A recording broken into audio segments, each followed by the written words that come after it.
International School of Business. Next, the foreign language learning expert and best-selling author, Cho Seung-yeon. And we're also joined by a special judge all the way from Thailand, Professor Teparit Senamgun, the convener of the World School Debating Championship. And last but not least, we're also joined by 50 audience judges right here in the studio.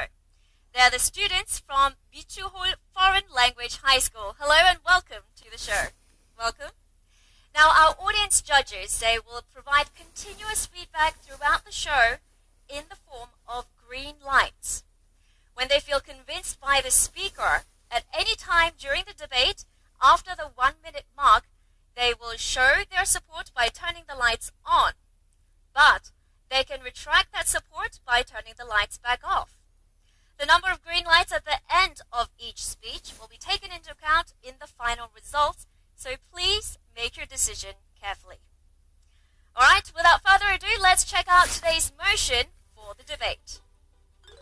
In Korea, you can legally get married and work part-time at the age of 16.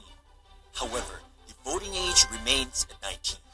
Citing impressively insightful remarks on social and political issues made by more and more teens, a large number of people claim that the country should lower the voting age to 16. However, some oppose that idea, saying that the teenagers lack the ability to make informed political decisions.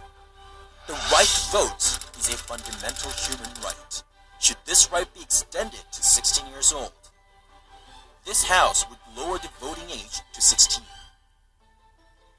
The 19th South Korean presidential election took place quite recently, and the issue of voting age has once again come to surface. Now, this matter has a lot of opposing views here in Korea, and the students, being the age that they are, I'm sure they have a lot to say on the matter. Alright, let's begin the debate. First, Prime Minister, please step forward to the podium.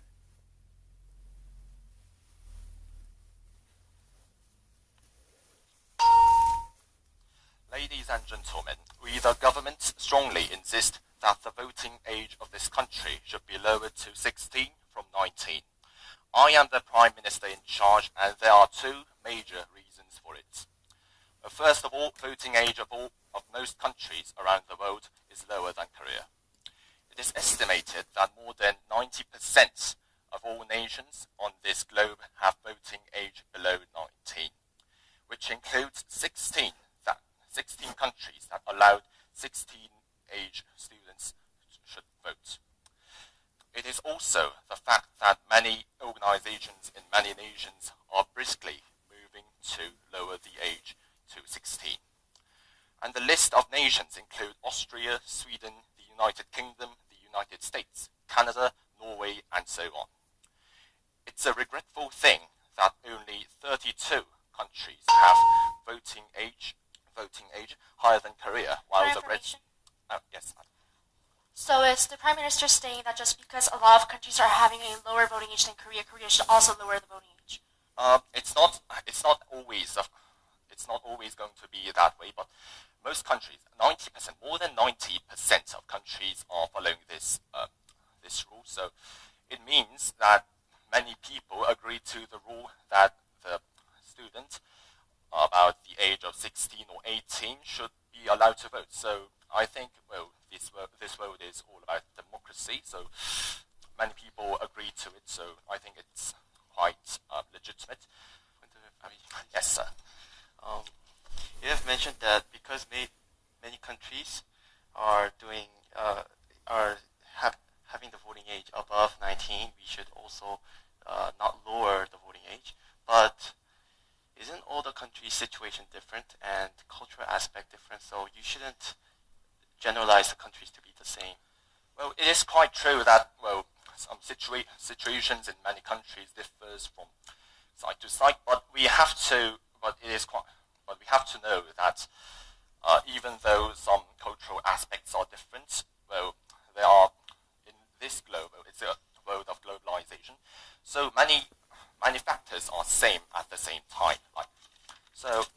And I don't think the cultural aspects that's different in here actually do matters the lowering So to carry on, I'm afraid that refusing this global trend might be harmful to the country. Well, secondly, it can be an educational chance to learn about... Information? It can be an educational chance to learn about democracy and politics. Learning politics, society, democracy, only by book has its own severe problems and limits. Notions in the book are just words that doesn't come directly to us. By exercising one's right to vote, it is possible to learn about the picturesque methods. Learning more about politics is necessary for exercising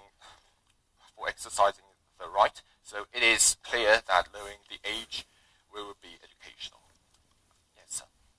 You have mentioned that the voting age should be lowered because they can practice democracy in real life. But isn't that already happening in the form of mock trial or like mock voting system? Yeah, well, those things do happen in this country, but those things does not affect the actual politics of this country. So I think they should be the actual ones who are participating in the real politics that makes the law, policies and other things. So I, the Prime Minister, propose that the voting age of this nation to be lowered to 16 for the progress of this country. Thanks for listening. All right, some of the points raised by the Prime Minister of the opening government were that most other countries have a lower voting age and that it will be an opportunity to learn about the democratic process. So how persuasive was his speech? Let's find out from our audience judges. Let's see how many lights have been switched on. We have 10 lights switched on, so roughly 20% have agreed with our Prime Minister. All right, let's continue on with the debate. This time, the leader of opposition will argue against the motion that the House shouldn't lower the voting age to 16. Please step forward to this podium.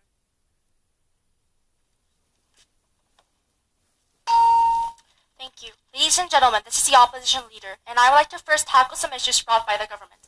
First of all, their first argument was that most countries have a lower voting age than Korea. And because of this, we have to follow the global trend or else there will be harm in this country. Well, the opposition leader would like to ask, there are different societies, different cultures, and different atmospheres, and politics are formed upon these kinds of cultures, as the deputy opposition leader has mentioned in his POI. It seems as if the Prime Minister of the government is not smart enough to keep in mind of the idea of political culture. Every political issue and political decision is made upon which kind of culture the society has. That's why it has been evolving and changing throughout history. Saying that culture does not really matter, as he has said during his answer to the POI, is a very dangerous issue because he is saying that he's not going to take in all the different societies, all the different education curriculums, all the different atmospheres that each country has. To the opposition, it seems as if the first argument is just saying that because a lot of countries are going to do it, because a lot of countries are lowering the age compared to Korea, we have to follow this, or else a disaster is going to happen. Yes. Thank you. And you said that a lot of countries have all the different cultures, and I'm very curious about which point does Korea has to be. That's okay. Which point do you think that Korea is not appropriate for lowering the voting age to 16? As an example, I like to mention the idea of as the education curriculums. It is a well-known fact that Korea is actually obsessed with memorizing materials at school, and we do not have a lot of discussions or ideas to actually share our political ideologies or the ideas that we all have. In these kinds of education curriculums, where it has become a cultural norm to only memorize and not have our own ideas, it's just obvious that compared to other countries, we are in a bad situation to lower the voting age and make teenagers actually be able to vote. The second argument that they have mentioned is that students will be able to learn politics because books are not enough and it's not direct, they are indirect. Yes, this is true, and the opposition also believes that teenagers have the obligation to learn about politics and democracy. However, lowering the voting age is not the only idea or the only solution that we have to this problem. There are president elections at school. They select their own presidents by listening to their promises and commitments, and the president is decided upon the plurality. This is a practice of democracy.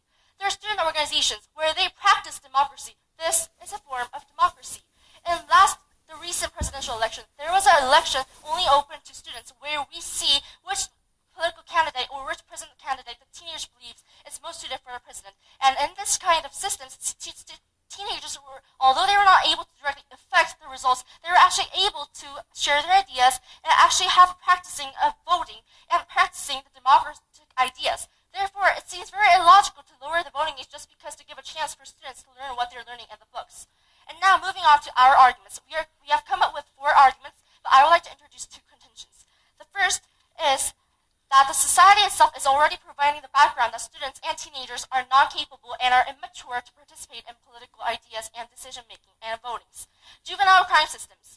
We give less punishments and fines to teenagers compared to adults who commit the same crime. We ban students from smoking and drinking alcohol beverages. We require students to bring parent-agreeing contracts when they want to do something. What does these things all indicate? These indicate that the society is already taking in students as an individual that is disabled compared to those of 19, 18, or 20 or above, and that they are not able to control their own actions, that their logic and judgments are lacking compared to other people above that age. Yes. I feel like I have a question. You told us about the juvenile crime system and the ban smoking and parents agree. I'll show you exact 3 examples that prove ourselves. And firstly, that's over 16 students stands in front of the constitutional court. And secondly, the 16 students gets effects from minimum ages and working hours. And third, they are the direct participants working in the Korean economic system. First of all, that was not a question. Second of all, the question went over 15 seconds, so I would like to cut that and move on to my speech. Because the society already defines teenagers as being lacking in logic and knowledge, this means that society is judging them as being immature compared to other people. Why do you have to give voting rights to them when the society is already providing this kind of background? And second of all, this can lead to very inappropriate political processes because candidates may come up with inappropriate commitments that are targeting teenagers. In elections, the one who seems to have the most leadership, the one who comes up with the most efficient solutions to solve the problems in the society are elected and chosen as a winner. By having teenagers voting and being able to affect outcomes, political candidates could actually come up with very inappropriate ideas and try to target the kind of teenagers by using popular celebrities, which is actually messing up the whole idea of elections and the political society. These are the reasons why the opposition strongly is against this motion to lower the voting age. Thank you. All right, the leader of opposition has rebutted the Prime Minister's argument, saying